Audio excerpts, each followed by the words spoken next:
Bonjour et bienvenue à toutes et à tous dans le débat du 12-15.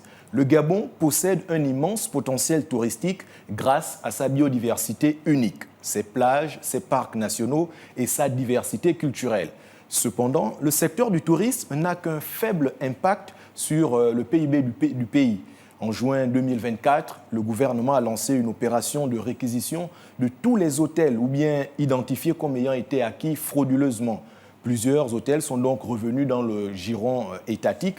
À côté de cela, la Maison de l'Artisanat rassemble aujourd'hui l'ensemble des acteurs du secteur. Rôle des hôtels et de l'artisanat dans la valorisation du tourisme au Gabon, c'est notre thème du jour. Et pour en parler, je reçois Madame Marie-Eugénie Oye-Nguema. Elle est directrice adjointe de l'hôtellerie. Madame, bonjour. Bonjour. Merci d'avoir accepté notre invitation. C'est moi qui vous remercie. Et à ses côtés, Monsieur Nzati Moussavou, il est directeur général de l'artisanat. Monsieur, bonjour. Bonjour, monsieur. Merci également d'avoir accepté notre invitation. C'est nous qui vous remercions. Alors, madame, monsieur, madame, pouvez-vous nous donner un aperçu général, un aperçu global de la situation du secteur du tourisme au Gabon et son potentiel en termes de développement? Je vais d'abord vous donner tout ce qui concerne le tourisme au Gabon. En général, c'est une personne qui vit dans son pays et qui se déplace d'une ville, d'un point A pour un point B. Qu'il soit national ou étranger. Vous partez à Lambaréné ou vous partez à Ntoum, vous êtes considéré comme un touriste. C'est la définition du touriste. De façon globale. De façon globale. En particulier, comme je me présente, vous m'avez présenté, Oye-Nguema Marie-Eugénie, je suis directeur général adjoint de l'hôtellerie qui est gérée depuis 2023, octobre 2023, par le colonel de police Aurélie Nzamba, épouse Moussavou. C'est elle le directeur général. Donc, nos missions sont axées sur la politique du gouvernement en matière d'hébergement. En matière d'hébergement. Et Voilà. on va y arriver. Alors, monsieur le directeur général, vous également, on peut avoir un aperçu global. On sait que le secteur de l'artisanat est un secteur particulier qui intéresse les touristes. Quel aperçu général peut-on faire dans ce secteur aujourd'hui? Merci, monsieur le journaliste, de nous donner cette opportunité de s'exprimer sur notre secteur d'activité, qui est l'artisanat. L'artisanat, ici, c'est d'abord le premier ascenseur social. Il est important ici, avant de commencer mon propos, au moins de donner l'aperçu de ce qu'on attend par l'artisanat. L'artisanat ici, c'est toute activité d'extraction, de transformation, de production qui se fait par une personne physique ou morale de façon manuelle, essentielle, mais légèrement mécanisée. Sur ce, il est important de savoir que la Direction générale de l'artisanat a pour mission principale de mettre en œuvre la politique du gouvernement en matière d'artisanat. Entre autres missions,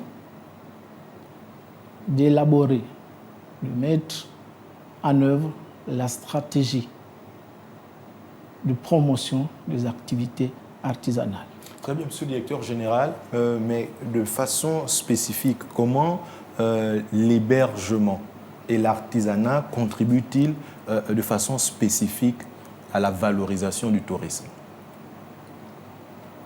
Je vais commencer par l'hébergement. Oui, vous pouvez y aller. Voilà.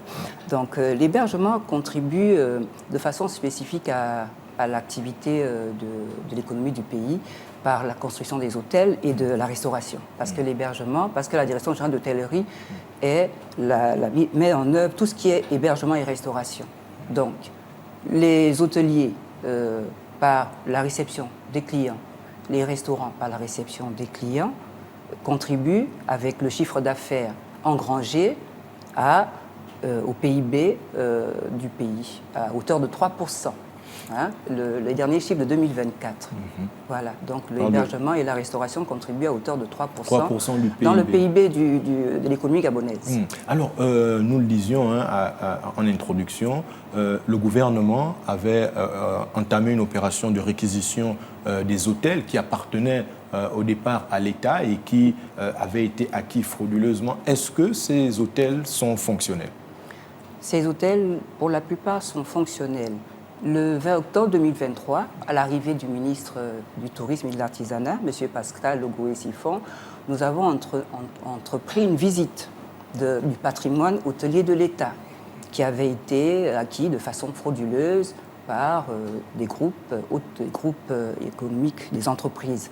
Donc, dans ces hôtels, on a constitué un package et vous le savez, que l'instruction est secrète. Ce package a été suivi d'une plainte qu'on a déposée au parquet de Libreville. Donc, nous sommes en attente de la décision des juges d'instruction pour ces établissements hôteliers, dont le Rendama, l'hôtel Onomo, l'hôtel Radisson Blu et le parking, et l'hôtel Ogué Palace. Alors, mais on avait également entendu à l'issue d'un conseil des ministres que justement ces procédures judiciaires étant longues, elles obéraient l'action du ministère du Tourisme. De quoi était-il question précisément? Nous ne pouvons divulguer aucune information vu que le dossier est entre les mains des juges d'instruction. Donc, Très bien, mais néanmoins, voilà. Ce sont des hôtels qui continuent à fonctionner, qui emploient des Gabonais et qui reçoivent des clients. Oui, ces hôtels continuent à fonctionner puisque la procédure suit son cours. Donc, ils ne peuvent pas être fermés, ce sont des enquêtes et on attend les décisions des juges d'instruction et on vous fera une conférence de presse à cet effet-là. Alors, monsieur le directeur général de l'artisanat, aujourd'hui, le Gabon, dans le cadre de sa vieille coopération avec la France, a réussi à mettre en place la maison de l'artisan gabonais. Quelles sont les activités qui s'y déroulent? Merci, monsieur. Déjà, c'est important de souligner ici que l'artisanat est au cœur de l'activité touristique. Vous comprenez aisément que l'artisanat qui est ici au cœur de l'activité touristique, avec la mise en place de la maison de l'artisanat, qu'on appelle ici la vitrine artisanale, plusieurs activités sont menées là-bas. Nous avons actuellement sur le site des artisans qui sont pratiquement représentés dans les 3 secteurs. Il y a certains qui sont dans l'art, d'autres dans la production ou dans les services. Et ce sont ces 3 principales branches d'activité qui sont au niveau de la vitrine artisanale. Et est-ce que des activités d'exposition sont organisées, des activités culturelles pour pouvoir faire la promotion des produits qu'on peut retrouver à la maison de l'artisan? Les actions, oui. Tout dernièrement, vous avez appris par le truchement de médias, déjà vos collègues étaient représentés, nous avons organisé le concours de l'artisanat. Et ce concours-là mettait à lumière non seulement le savoir-faire des artisans et leur génie producteur, mais surtout dénicher des talents et montrer à l'opinion que l'artisanat peut se présenter actuellement comme une solution à l'employabilité et qui peut réduire la pauvreté, mais créer des emplois. Créer des emplois et aussi valoriser les atouts culturels de notre pays. Est-ce que entre les artisans et les hôtels de notre pays, il y a une collaboration? La collaboration, oui. Elle est faite parce que déjà, il y a un projet auquel nous souhaitons doter tous les hôtels des mini-points de vente de produits artisanaux. Et actuellement, dans certains hôtels, vous allez voir qu'il y a déjà des expositions de produits artisanaux. Et c'est dans ce cadre-là que nous voulons continuer à enrichir ce partenariat-là. Alors, Madame la directrice générale adjointe? Oui, en effet, cette collaboration a commencé depuis bien des années et a été vraiment mise en valeur pendant la caravane touristique du Gabon, la première édition qui a eu lieu du 15 juillet au 30 août 2024. Dans tous les établissements d'hébergement, il y avait des représentations artisanales, sculptures, peintures, danse folklorique, tout le patrimoine. Que la caravane touristique, la première édition est une campagne qui a été lancée par le ministère du Tourisme pour permettre justement à des touristes à moindre coût de pouvoir visiter certains sites. Pour permettre aux Gabonais d'abord de découvrir leur pays. Certains sites touristiques à fort potentiel. Donc justement, vous le dites, dans les différents hôtels, il y avait des expositions. Des expositions, sculptures, peintures, sculptures sur bois, sur pierre, danse folklorique, pour pouvoir attirer une toutes les véritable populations opportunité locales. donc, pour nos artisans de pouvoir mettre en valeur leur savoir-faire. Mais au quotidien, est-ce que aujourd'hui, en dehors de ces actions ponctuelles, est-ce que ces artisans arrivent véritablement à vivre de leur art? Aujourd'hui, nous disons oui, il y a des actions qui sont menées en ce sens. Déjà dans le cadre de la commercialisation, nous avons demandé à tous qui sont dans le domaine de l'artisanat de venir exposer leurs œuvres au niveau de la vitrine artisanale. Et indépendamment de cela, en janvier, nous avons eu à faire un voyage au niveau du Maroc avec l'autorité, monsieur le ministre. Et lors de ce voyage-là, nous avons eu à signer un partenariat avec le Maroc pour que les artisans puissent désormais vendre en ligne tout ce qui doit subvenir de leur production. Donc, ils doivent s'investir dans le e-commerce. E-commerce. Très bien. Et aujourd'hui, Madame la directrice générale adjointe, je me tourne vers vous. Quelles sont les opportunités aujourd'hui pour le gouvernement, pour les acteurs privés de s'investir dans le domaine de l'hôtellerie pour pouvoir valoriser le tourisme au Gabon? Je voudrais d'abord revenir, si vous me permettez, sur le patrimoine hôtelier de l'État qui n'est pas composé que du package qui, en ce moment, est au tribunal. Nous avons, la Direction générale d'hôtellerie gère des hôtels, d'autres hôtels, l'Ekoni Palace par exemple, le Belinga Palace, qui sont en travaux, et l'hôtel l'Ekoni, le Vet Palace à Oyem. Donc, vous me demandiez tout à l'heure les opportunités d'investir dans l'hébergement et la restauration. La Direction générale d'hôtellerie, qui est le pendant hébergement du ministère du Tourisme et de l'Artisanat, octroie des licences d'exploitation et des homologations à tout investisseur gabonais ou de pays amis qui vivent sur le territoire gabonais à construire, valoriser, mettre en avant sa structure d'hébergement ou de restauration. Est-ce qu'il y a par exemple des incitations avec, on le disait par exemple, monsieur le directeur général parlait de ce projet d'inclure au sein des hôtels des espaces ventes pour pouvoir valoriser l'artisanat gabonais. Est-ce que pour des établissements qui ont ce plus-là, il y a par exemple des incitations dans ce sens?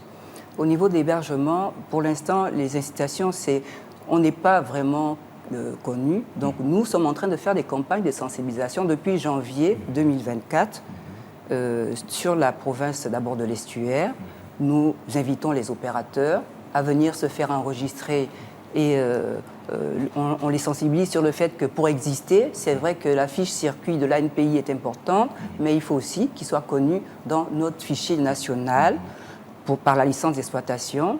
Et ils ont droit à des homologations s'ils ont des travaux importants à faire à hauteur de 800 millions. Des exonérations fiscales et douanières leur sont accordées pour une durée de 3 ans. Voilà. Alors, il y a plusieurs sites touristiques qui ont été visités durant la caravane touristique organisée par le ministère du Tourisme. Et quand on prend par exemple le cas des magnifiques chutes de Tsamba Magotsi à Fougamou, si des touristes gabonais voudraient aller visiter ces chutes, est-ce qu'il y a des établissements, est-ce qu'il y a des mesures qui sont prises pour faciliter ce type d'excursion? Tout à fait. Nous avons notre opérateur Agatou, l'Agence gabonaise de développement et de promotion du tourisme, qui, sur son réseau social Facebook ou TikTok, liste toutes les agences de voyage, les entreprises de tourisme qui vendent des produits touristiques dans les villes de Mouila et Fogamou ou Lambaréné, parce que ce sont les 3 villes les plus proches des chutes de Tsamba-Magouti. Et nous, on garantit tout ce qui est sécurité dans les hébergements. Les agences garantissent la sécurité dans le transport et le produit vendu. Oui, et donc, Monsieur le Directeur général, du côté de l'artisanat, comment arriver à rendre davantage visibles les productions de nos artisans? Oui, il y a déjà la maison de l'artisan qui existe, elle est ici à Libreville, mais à l'intérieur du pays, qu'est-ce qui est fait pour valoriser les produits des artisans gabonais? Merci. Au niveau de l'intérieur du pays, il est important de signaler ici que l'artisanat aujourd'hui, via son opérateur, la Chambre de métier, nous avons mis en place de représentation dans chaque province. Donc, dans chaque province, aujourd'hui, ces cellules qui représentent les artisans sont à même de faire la promotion aujourd'hui de l'artisanat via certaines orientations que nous leur assignons.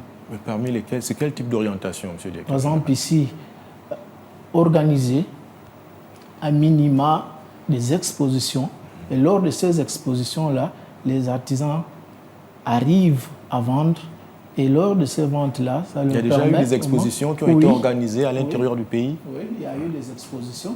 Et là, nous envisageons également faire une exposition d'ici le mois de juin, qui est la journée nationale de l'artisanat qui a été instaurée par les plus hautes autorités de la République. Et cela montre à suffisance que l'artisanat est en train de prendre une tournure très importante. Une tournure très importante. Et comment les Gabonais, quel est le rapport des Gabonais à ces produits au moment de ces expositions? Est-ce qu'il y a des foules qui s'amassent? Est-ce que les artisans arrivent à faire quand même du chiffre d'affaires au moment de ces expositions? Oui, parce que tout dernièrement, au niveau de Fogamou, par exemple, lors de la caravane touristique, il y a eu des artisans qui n'ont jamais réalisé un chiffre d'affaires de 400 000 francs par mois. Vous voyez, au niveau de l'intérieur du pays, avoir un chiffre d'affaires de ce genre, ça sort vraiment de l'ordinaire. Aujourd'hui, nous louons cette initiative-là qui a fait en sorte que les artisans soient mieux valorisés, sinon aller dans un sens de développement via la caravane touristique qui a permis de révéler à la face du monde certains talents cachés des artisans et certaines productions même. Parce que nous avons eu à faire de grandes découvertes. À Fogamou, nous avons eu un artisan qui nous a produit le vernis fait de façon traditionnelle. Et c'était vraiment émouvant. Et là, quand justement il y a ce type de découverte, comment est-il accompagné par l'État? L'accompagnement, déjà, nous avons eu des instructions de l'autorité. Là, en ce moment, nous sommes sur la phase de la structuration parce que d'ici là, j'étais en contact avec lui. Il sera bientôt ici pour qu'on l'accompagne dans la formalisation de son entreprise et pour qu'il vive effectivement de son art. Alors, Madame la directrice générale adjointe, Madame Oyenguema, dans l'inconscient collectif, on a souvent l'impression que le prix de l'hébergement ou pour pouvoir donc accéder à des hôtels, eh bien, les prix sont souvent élevés. Est-ce qu'il y a des politiques qui sont mises en place pour permettre aussi une plus grande accessibilité des hôtels et pour pouvoir donc favoriser davantage le tourisme. Oui, il y a des politiques avec la Direction générale de l'économie et le ministère des comptes publics pour que les prix des hébergements soient accessibles à tout un commun des Gabonais, mais ce sont comment on appelle ça, ce sont des thématiques qui, par la suite, c'est-à-dire dans les mois à venir, les années à venir, surtout les mois à venir, où on va pouvoir établir que tel hôtel, parce que je voulais aussi vous dire que nous sommes en train d'étudier la labellisation des hébergements. D'accord. Et quand le process de labellisation sera mis en place, là, je pense qu'on pourra attaquer le volet des tarifs. Quelle sera l'utilité de la labellisation? L'utilité de la labellisation, c'est... il y a des critères, c'est une marque, c'est-à-dire que l'État, par le truchement du ministère du Tourisme, s'engage à garantir des qualités de service exceptionnelles, de confort, d'hygiène, de sécurité, hein, un accueil chaleureux, personnalisé. Et à moindre coût? À moindre coût, non, parce que la labellisation, on commence justement par les grands hôtels. On va tester d'abord les grands hôtels. Et ensuite, on va maintenant progressivement aller vers la moyenne hôtellerie. OK. Voilà. Donc, les coûts seront discutés, revus. Ne vous inquiétez pas. Et quand, au moment de la caravane touristique, quelle est la stratégie qui avait été mise en place? Est-ce qu'il y a eu justement des discussions dans ce sens avec les responsables d'hôtels? Oui, merci de relever cet aspect-là. Je voulais justement revenir sur les chiffres de la caravane touristique. La Direction générale de l'hôtellerie a sélectionné 110 établissements, 64 établissements d'hébergement et 46 établissements de restauration. On a accueilli 3748, on a hébergé 3748 touristes. Tout confondu. Les chiffres qui vous manquaient pour compléter l'engouement avec mon collègue de l'artisanat. L'artisanat, très bien. Donc, dans ces précisions-là, dans ces précisions-là, qu'est-ce que nous avons mis en place? Nous avons négocié, parce que Monsieur le ministre du Tourisme et de l'Artisanat, Monsieur Pascal Legoé-Siffon, a tenu à ce que pour la première édition de la caravane touristique, on s'est assis avec tous les hébergements, tous les responsables d'hébergement qui étaient sur le linéaire Lambaréné-Gamba. On les a invités à baisser les prix parce qu'on a eu plus de 18 rotations en transport terrestre, des enfants, des adultes, des couples. Et ces hébergeurs ont accepté de réduire leurs tarifs. Et ensuite, ces hébergeurs ont fait pratiquement les 3/4, entre 80 et 90% de chiffre d'affaires sur 45 jours. Et donc là, véritablement, cette caravane touristique peut servir de modèle. Qu'est-ce qui est prévu? Une pérennité ou bien il y a un autre format qui va être proposé? Monsieur le ministre est en train de préparer la deuxième édition de la caravane touristique.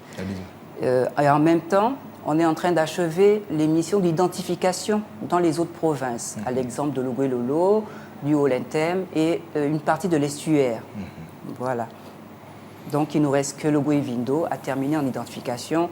Donc, on va s'atteler maintenant à offrir, pour la deuxième édition de la caravane touristique, des destinations variées dans le territoire national. Il ne nous reste plus beaucoup de temps, Madame la directrice générale adjointe de l'hôtellerie.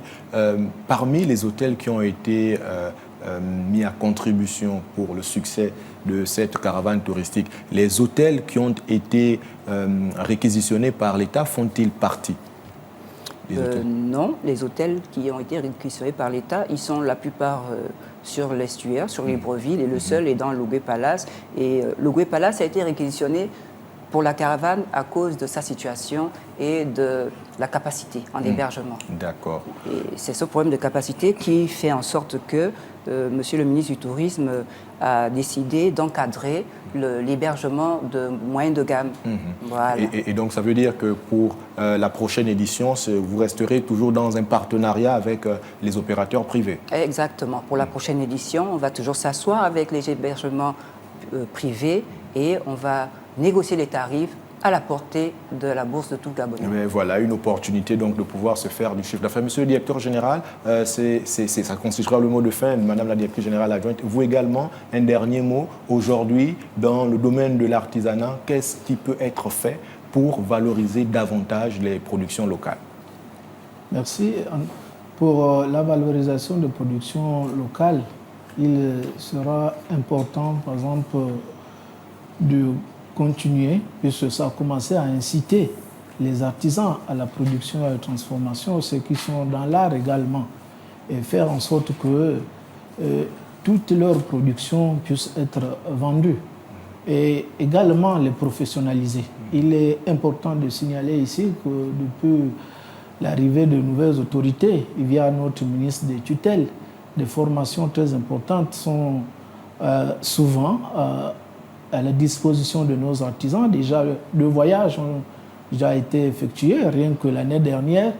Et là, nous attendons également un autre voyage pour aller former les artisans au niveau de la Chine dans la maîtrise du bambou. Parce que nous voulons en faire du Gabon un hub de l'exploitation du bambou.